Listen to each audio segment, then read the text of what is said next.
వరుసగా రెండోసారి world cup గెలవాలి అనుకున్న అర్జెంటీనా ఆశలు నెరవేరలేదు. ఫైనల్లో స్పెయిన్ 1-0 గోల్స్ తేడాతో డిఫెండింగ్ ఛాంపియన్ అర్జెంటీనాను ఓడించింది. న్యూ జెర్సీలోని మెట్లైఫ్ స్టేడియంలో జరిగిన ఈ ఫైనల్లో నిర్ణీత సమయంలో ఇరు జట్లు గోల్స్ చేయలేకపోయాయి. దీంతో మ్యాచ్ ఎక్స్ట్రా టైంకు దారితీసింది. ఆ తర్వాత 106వ నిమిషంలో స్పెయిన్ ఆటగాడు ఫెర్రాన్ టోర్రెస్ అద్భుతమైన గోల్ కొట్టి జట్టుకు విజయాన్ని అందించాడు.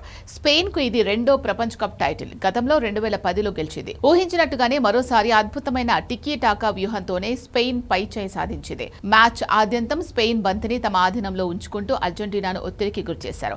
దాదాపు 20 షాట్లతో స్పెయిన్ పూర్తి ఆధిపత్యం చెలాయించింది. అర్జెంటీనా ఆటగాళ్లకు బంతిని ఎక్కువసేపు దక్కనివ్వకుండా అద్భుతమైన పాసింగ్ గేమ్ను ప్రదర్శించింది. లియోనల్ మెస్సీని కట్టడి చేయడంలో సక్సెస్ అయింది. స్పెయిన్ డిఫెండర్లు మెస్సీని సమర్థవంతంగా అడ్డుకున్నారు. దీనివల్ల మెస్సీకి చాలా తక్కువ అవకాశాలు లభించాయి.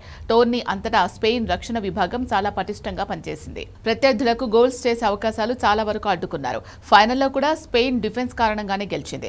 అర్జెంటీనా ఎంత దూకుడుగా ఆడేందుకు ప్రయత్నించినా స్పెయిన్ డిఫెన్స్ ను ఛేదించలేకపోయారు. చివర్లో ఫెర్రాన్ టోరెస్ హీరోయిజం హైలైట్ గా నిలిచింది. నిర్ణీత టైంలో ఏ జట్టు గోల్ చేయలేకపోవడంతో 106వ నిమిషంలో ఫెర్రాన్ టోరెస్ కొట్టిన ఏకైక గోల్ స్పెయిన్ కు చిరస్మరణీయమైన విజయాన్ని అందించింది.